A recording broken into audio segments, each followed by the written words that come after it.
Ladies and gentlemen, it has been years that I have made story videos on YouTube for video games, mainly talking about Call of Duty, but here and there I like to branch out and give you guys some really amazing stories. Just earlier this week, we made an Expedition 33 video, but also this week, we got trailer number 2 for GTA 6. And unlike the first trailer was kind of a look of Vice City as a whole, at the world, what is going on, what the map is going to look like, and just showing off what they had built with GTA 6. However, trailer number 2 appears to be a lot more than that. This is showing off who the main characters are, what their names are, how they interact with the other characters in the world, and more of a look at the story of the game. And in fact, they put out this newswire that shows off the various different areas of the map, who the characters are, a little bit of their backstories. And what I wanted to do is finally take my talents to South Beach, where they belong, and give you guys a breakdown of what you can expect for the story of GTA 6, looking at the characters,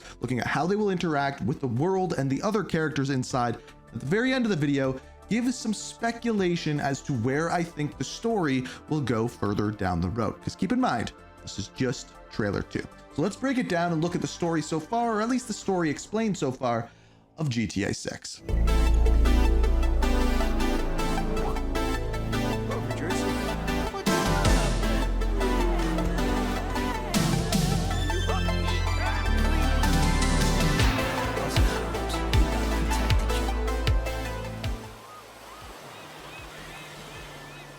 So as we know, this game takes place in a state called Leonida, and specifically this trailer starts out somewhere known as the Leonida Keys. Essentially, think of it as the Florida Keys. Now, essentially on the map, this is the laid back area of the map. Beaches are everywhere, rusty anchor bars where you can go to get your drink on. Also the beautiful waters of Florida where you can go into them or on them on yachts. Also, it appears as though this is going to kind of be the area where a lot of older residents may take place. But this is also where we reside. What you doing up there? I'm just fixing some leaks. Seriously, dude, you got some time on your hands. I got some properties with paying tenants. Oh, that's why you came by? Just go get me my checks. See you, Brian. Love you, Jason. This character's name is Jason Duval. The information that we have right now is Jason wants an easy life, but things just keep getting harder. Jason grew up around grifters and crooks.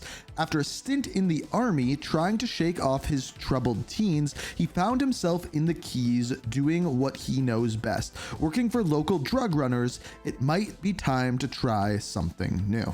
So Jason had a rough upbringing, and after which he joined the army to kind of get away from that. We can see in one of the images that we are seeing here, he has a tattoo on his left arm that I think says Marauders on it, and then has an airborne division tattoo on his arm. So clearly he was a part of an airborne division in the army before coming back to Florida. Now, one thing that is shown in the very first scene of this trailer is that this house is where Jason lives. Now, this is Brian. This is who Jason works for, and he asks him to go get his money for him. Now, he lives in this house rent-free because of the work that he does for Brian, which is notoriously shakedowns, going to get his money, and maybe even a little bit of drug smuggling. The reason why we know this is because of Brian's bio. Brian is a classic drug runner from the golden age of smuggling in the Keys. So like we talked about before, they're in the Leonida Keys there. Still moving product through his boatyard with his third wife, Lori, who we do see in the trailer as well. Brian's been around long enough to let others do his dirty work. In other words, let Jason and a couple other characters we're going to look at do his dirty work as well. So it seems like at the time of the start of the game, Jason is working for Brian and working out of his boatyard. But that is where the story picks up. So at this point, Jason goes to pick up a girl known as Luisa Caminos from jail. Now, it's odd because he gets recognized upon being in the jail. We'll come back to this one later. What's your name? Jason Duval. I think you heard before. You might have. So upon picking her up, one thing is clear. If you look down at the bottom left-hand side of the screen, she has an ankle monitor on, which means if she's a playable character in the game, she can only go certain spots within Leonida. So as far as her story goes, Lucia's father taught her to fight as soon as she could walk. Life has been coming at her swinging ever since. Fighting for her family landed her in Leonida Penitentiary. Sheer luck got her out. Lucia's learned her lesson. only smart moves from here. So from this, we do not know how she got into prison. Some sort of fight potentially. We don't know whether or not Jason was involved, but I'm sure that's something that we will get to the bottom of. However, we do get more background information on her. More than anything, Lucia wants the good life her mom has dreamed of since their days in Liberty Cities. But instead of half-baked fantasies, Lucia is prepared to take matters into her own hands. So first things first, we find out that she grew up in Liberty City, which is of course the city from GTA 4, or the kind of New York to this Florida, which is super interesting. I wonder if there's going to be any tie-ins there. So that's her relationship in and of itself, and with the question, how did she get in jail and what lucky situation made her able to get out? So I did some research, and every single time we see her throughout the trailer, she has an ankle monitor on, and she wouldn't be able to go in all of the locations throughout Leonida with this on. So I think that's going to be very early on, as you can see her doing community service here, and even coming home and being with Jason after she has done her community service. And I think some more evidence of this is there's a couple screenshots of her like being in pools or in the ocean, things like that. And when you're in the ocean, your ankle monitor would be fully submerged, which you are not allowed to do. You can bring them in the shower, they're water resistant, but they're not meant to be submerged. So that kind of tells us at some point throughout the game, ankle monitor is going to be coming off one way or another. And this brings us to the two of their relationship. It says this: meeting Lucia could be the best or worst thing to ever happen to him. Jason knows how he'd like it to turn out, but right now it's hard to tell. So after getting her out of prison, they clearly get right back into mischief right away, and that is when some of the other characters that we're going to look at through this kind of come in and fill in the blanks as to what else is going on in Leonida. So first off, one that I think will be around for a lot of it is Cal Hampton. What if everything on the internet was true? Jason's friend and fellow associate of Brian, so in other words, they work together. Cal feels safest hanging at home, snooping on Coast Guard comms with a few beers and some private browser tabs open. So you can kind of get a pretty good idea of who he is. So he works with Jason and Lucia early on in the game, and it seems as though he'll kind of be the comic relief, try to be with Lucia's friends, that kind of thing all the time. On the other side of things, someone that seems a little bit more serious, and I couldn't seem to find him in any of the trailers, is Raul Batista. Now, it says here, confidence, charm, and cunning. Raul's a seasoned bank robber, always on the hunt for talent, ready to take the risks that bring the biggest rewards.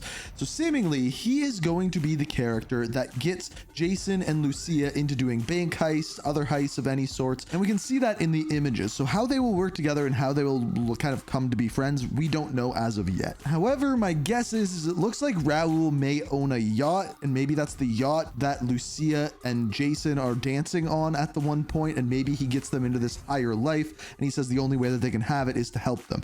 Complete guess, complete shot in the dark, but it would line up. So moving off of characters who are directly related with Jason and Lucia, the next one we have goes by the name of Booby Ike. Now, Booby is a local Vice City's legend and acts like it, one of the few to transform his time in the streets into a legitimate empire spanning real estate, strip club, record studio, and Booby is all smiles until it's time to talk business. Now, one of the people that he works alongside is another character that goes by the name of Drequin Priest. Now, as far as Drequin goes, he is a record label. He works with a record label that signs people who we'll get into who he signed in a second. But Drequin has always more of a hustler than a gangster. Even when he was dealing on the streets to make ends meet, breaking into music was his goal. And then it seems as though recently he has just hit his big break with someone new that he has signed. By the way, his record label goes by Only Raw Records. So going back to that person that they signed, someone by the name of Riel Dimes. Now, this character works with someone called Bay Lux, and her name is actually Roxy. They have been friends since high school, girls with the savvy to turn their time shaking down local dealers into cold, hard cash via spicy rap tracks and a relentless social media presence. So these are actually two of the characters that we saw in the original GTA 6 trailer, the first one, and now they are making a return once again. So all of these characters kind of in this club scene, I'm not exactly sure how they are going to fit in with Jason and Lucia, but there's obviously some sort of rap slash music slash strip club scene that is going to be a big thing within the game.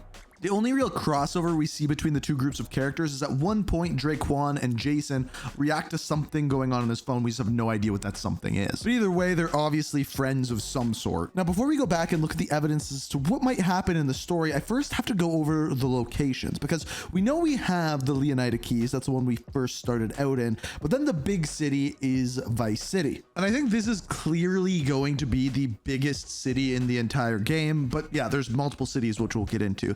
But they talk about areas where all of the cruise ships go. They talk about Little Cuba, flea markets, Art Deco hotels. You need to think of Vice City as essentially Miami, and then you can get a pretty good idea of what this city is going to be. And again, I truly believe will be the biggest city and most important city, biggest nightlife out of pretty much the whole game. But it's not the only city. Then we have the grass rivers. This is kind of like the wetlands of the area. This is where the gators are. This is where you will find the swamp people. Clearly they show a bunch of hunting of gators and being tracked down by what it seems like hunting police, as well as the city. I found the city most interesting because it is so different than what we saw in Vice City and any other city, and just how the different assets look different in different areas. They also say that this is the untamable jewel of Leonida's crown, which makes me think it's probably on the north side of the map. Now, speaking of areas that look very different, after this we have Port Gallerhorn, and I'm going to read this one. Cheap motels, shut down attractions, and empty strip malls won't bring the tourists back, but there's a new economy in this once popular vacation spot. It's fueled by malt liquor, painkillers, truck stop energy drinks, jump on a dirt bike, and hold on to your wallet. So this is like a dirtier area of Leonida, and I think it's interesting that it has this, it's still coastal, but it's like a forgotten coast. It's an area where all of the tourists has been taken out of and brought into Vice City, and now it's just kind of a dirty mess. Now, the reason why I'm including all of these is some of them are obviously going to play major roles within the story. For example, this next place is called Ambrosia. Now, this one is based around an allied crystal sugar refinery that provides this kind of central heart for Leonida as a whole. The refinery provides jobs, while the local biker gang provides almost everything else. And just again, having a look at this, it is vastly different than what we see in Vice City or anything like that. Whereas everyone you see in the area is maybe a little bit of upper class compared to a couple of the last places we just looked, but as a whole is a very different clientele. And of course, we got that biker gang as well, which I believe are called the Ambrosia Final Chapter, but I could be wrong about that one. And then the final area we have is called Mount Kaga, and quite honestly, this doesn't even look like it's from GTA 6. It almost looks like we're looking at Red Dead Redemption here, where this is going to be an area where there is a ton of hunting, a ton of things to go after, and just like the vast landscapes of this are so different than anything else that we've seen before. So this is what the website gives us as a breakdown for the stories. Vice City, USA. Jason and Lucia have always known the deck is stacked against them, but when an easy score goes wrong, they find themselves on the darkest side of the sunniest place in America, in the middle of criminal conspiracy stretching across the state of Leonida. Forced to rely on each other more than ever, they want to make it out alive.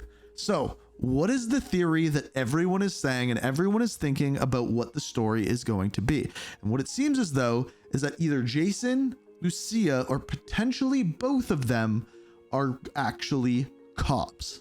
So the first thing that pointed people in this direction is when Jason goes to pick up Lucia from prison. I'm here for Lucia Caminos. She's supposed to be getting out. What's your name? Jason Duval. I think you heard before. You might have. So the question was, did he recognize him because he's a police officer, because he'd been there before, maybe they have a men's side as well, or just because he'd been to see Lucia a bunch of times? So this gets more confusing when we actually look at the first GTA trailer and we see actual police body cam footage from what you would think is, well, a police officer, and we don't know how that would fit into the story, but they're also in the second trailer as well. Us cops, we gotta protect each other. So a cutscene that says we're cops, we gotta stick up for each other, with two people who are clearly dressed as undercover cops who kind of could potentially look like Jason. So all of those things lined up together are what are painting this narrative, but there is still more. So if you look at Lucia's bio, we can see that she got out of Leonida Penitentiary because of sheer luck. Now, we don't know what that means, and potentially that could be something along the lines of getting her and Jason to maybe be CIs, because Remember, he has that military background too, which again makes sense for him to be a cop. Now, the only other thing that this trailer really shows off is the relationship between Jason and Lucia. And clearly, the reference that everyone is taking to this is Bonnie and Clyde. And if you know anything about that story, the real life version, you would know that Bonnie and Clyde ended in a very particular way. I'm not going to give out any spoilers. If you know, you know. But a lot of people are predicting that this game will end in a very similar way, to have you continue GTA Online with a very different set of characters, if you kind of catch my drift. But anyway, these are just speculations. I broke down what the story we know is, where we could see it going forward, and I'm curious what you guys are thinking of the story as of right now. If you want to see more GTA videos, maybe breaking down more GTA 6 story, maybe going through lore from previous GTA games, or maybe anything else, feel free to let me know down in the comments. And of course, hit that like button. But as always, thank you so much for watching, and until next time, peace. We are reaching for the stars, but we're